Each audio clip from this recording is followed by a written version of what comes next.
We see it, and then they saw it visually, and it was coming out of the water as nothing other than, and you can go to YouTube and see that. And this is the actual military and submarines just explaining. So as you all know, a lot of these things are happening before our eyes. And if you're a strong believer in God and understand the last days that we're living in, these things, are bound to be seen and dealt with sooner. I knew I could get you going. I knew it. Well, let's talk some more about it. Like, I'm looking for an alien girlfriend. I was going to ask about that. Does she need to believe in aliens? Pardon? She asked, Does whoever... is it a requirement? Right. When you date a woman, does she have to believe in aliens? This is the craziest interview I've ever had. I've never been interviewed like this. But, the truth of the matter, no, that's like her being a Muslim and me being a Jehovah's Witness. I mean, if I love you, we're going to work this out.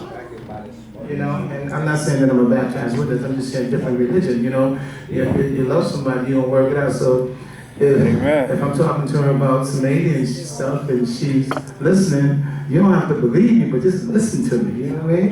Make me believe that you believe what I said, And that is one thing, when you are unapologetic about your love, the weirdness is sexy. Not saying you believe in aliens is weird, I'm not saying that. What I'm saying is, there's certain things that, I love about her because it's different. But at the same time, being an entertainer, being on the road all the time, not always, being available, how does that affect your relationships? Wait, well, I got caught up in something. What did you say? You said, how does what affect my relationships? So being on the road all the time. How does that affect my relationship? How does it affect your relationship? When I get one, I will let you know. Ah. Okay. But it's like I try some crazy things, ladies and gentlemen. I tried to do a long distance kind of relationship, but it was not normal. It was not like me living in LA and she's in New York. This was almost like a blind date, but now we got WhatsApp. So, she lives in South Africa. Now, I've been there many times, but I never met her in South Africa. A friend of mine and his wife was celebrating their birthday there because his wife was there. And they met her at a restaurant. And it's like, are you married? She's like, no, I'm not. Would you like to meet her? No, I will not just get a divorce. You have a go, I'm single, and he's like, keep going like this. And then he called me about it. I was like, I ain't trying to meet nobody in hell, South Africa. If I feel she cheating on me, how the hell am I gonna find out? I'm not gonna drive over, So anyway, me and her actually got together. We started committing over the phone as far as a conversation. And it was actually interesting. It was interesting to me because I never dated, quote unquote, a Muslim, she in Ramadan right now. I'm like, what the?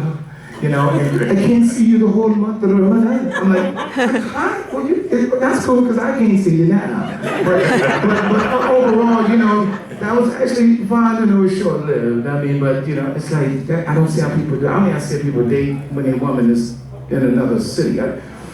Unless you're loyal, and if you're loyal, put your hands up. If you're really dedicated on, never cheated on your man, brothers, I need you to raise your all the way hand. You better raise your hand. You can actually sit out here and say that you never lied, put your hands up. See, y'all. But you know what I'm saying? It's like I can't, if I can't feel and see something and kiss something, I can't trust it. I mean, she's so far away, man. So I ended it. I was like, this is fun, man. And I see now that there's a limit to my decision making. South Africa, man. So when I meet one in the States, I can tell you what exactly and how I feel and how I feel about her trying to deal with my craziness. Okay. Well, I do have a question. I want to know in regards to baby making music because you are the reason for a lot of these kids running around. And R&B is different. Soul is different. Who are you listening to today? I mean, let's be honest. There's generations of music.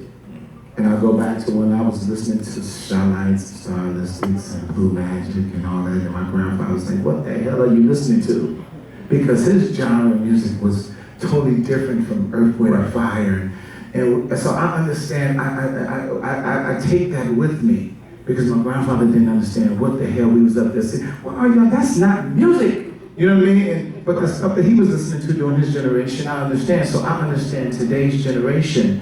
It's like, the the lyric today is different, you know, they're so bold with it now, you know, Teddy was talking about, This stuff come on really over my isn't place, listen, they also like, Right. you giving me that right now, and I like that right here, put it on my, and you be like, what the- but see, I have to listen to it, I'm not forced to listen to it because I understand me being a songwriter, producer, and my partner, we listen to that stuff because when you're trying to bridge the gap, I ain't going that far in explaining my love, but I'm gonna go that far to let you understand my love is real. You know what I mean? By explaining it in a grown man's way. But to answer your question, it's different. It's different and it's challenging. And the production is challenging. And today, you know, somebody left the dope. And so now we got all kind of people are making records in their house now. Yes. And putting it on out like that on social media and everything else. So can we stop the floods from being open and stopping and bringing around the real music? It is what it is. What they like is what they like. My daughter, she listens to some stuff, I'll be like, what the hell? But daddy, this is what you need to be doing. Baby, your daddy's a grown ass man. Yeah. Ain't nobody coming to see your daddy sing. Take them all, baby, let me get out. That. Yeah, it's different. It is definitely different. But I have to say, brother, what you've done for the 90s. Because this brother, the 90s, he owned the 90s. He owned the 90s. And first of all, you look good. Thanks. You I look know good. so many people wanted to play in your hair. A lot of people wanted to play in your hair, I noticed. Yeah, they was trying to do it last night. They was doing it last night too. I mean, not like that. Like, okay, hold on. I'm single and I'm a Christian, so there's a lot of stipulations before playing in this hair. Okay? You just don't stop it playing in my hair. Can't say it This hard. guy. We were You sitting guys with him have no last night. idea. I want you to tell them the Luther story. Just right quick. Just tell them the Luther jacket story. Alcohol.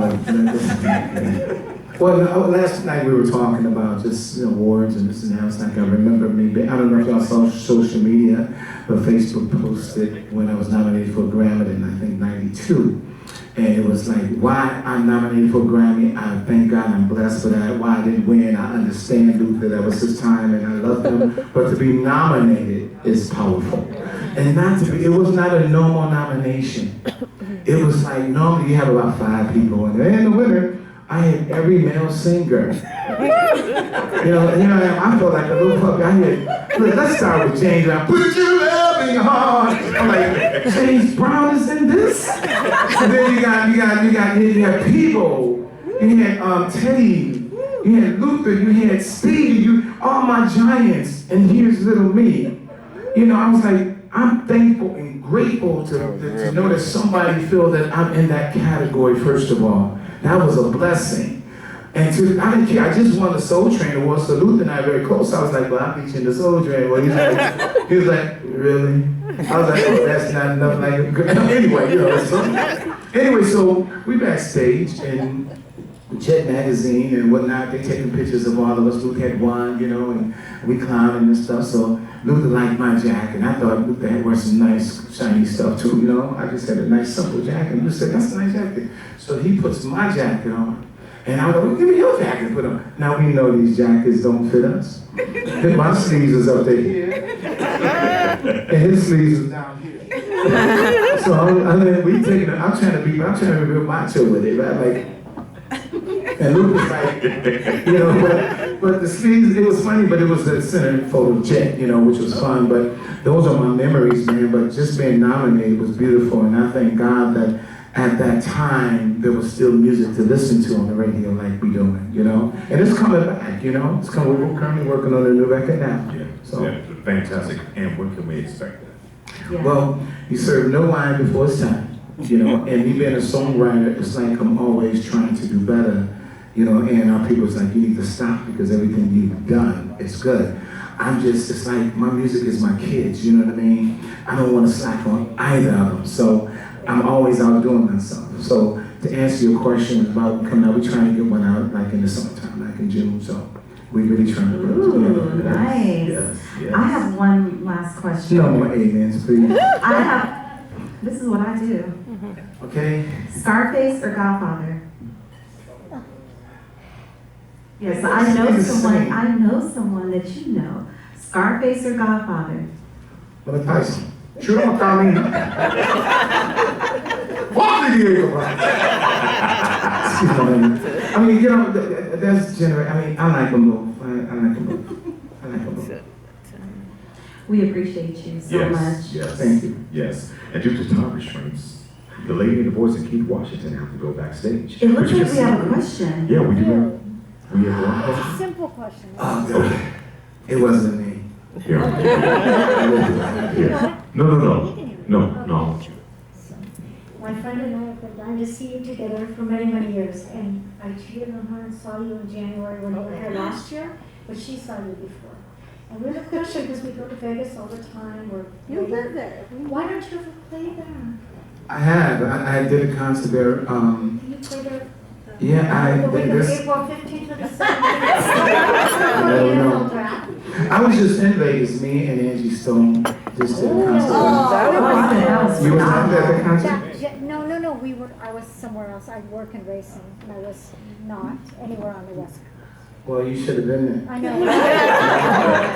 I did it wrong. Next time. They have airports everywhere, baby. But no, we are coming back. Videos, so you're Sorry? always out- I see your videos. You're always out like hiking and doing stuff. Yeah. Sounds like she's trying to play with some hair. Yeah. That note. Well, we definitely have a plan for me coming back to Vegas, and there's been talk for me doing a residency there, and you know what's going to happen before COVID, but that came and shut everything, made some dramatic changes. But at the end of the day, there's conversation about me coming and performing and doing a show. Of course, they want me and Shantae more, you know, because she and I did duets together. In fact, she and I just got off the road together, and my sister, she's like my little sister. We've known each other before your records out, and I love her dearly. She's incredible. So that would be a great concert. One other venue. Yeah. You said one. One other venue. But you said One one. other. Huh? One other venue in the area. I live in Livermore. The Bankhead Theater is doing a lot of R&B and jazz, and they're about 550 people, but it's a beautiful venue. How many black people? How many black people? I would say 5. No. Right. And on that note, we have to we got everybody. Please give it up for Keith Washington. Give it up. Really? Okay. I didn't hear what you said, but it sounds sexy. Thank you. My dog listens to you when I'm away from home. Your dog? Yes, loves Johnny Gill and you. All right, give it up for Keith Washington. Beautiful. Hey, thank you all. Thank you all. I appreciate coming out. I want y'all to enjoy the show. I'm gonna put my heart in it, you know, and let's get it, okay? Thank you all. Bye-bye. Bye-bye.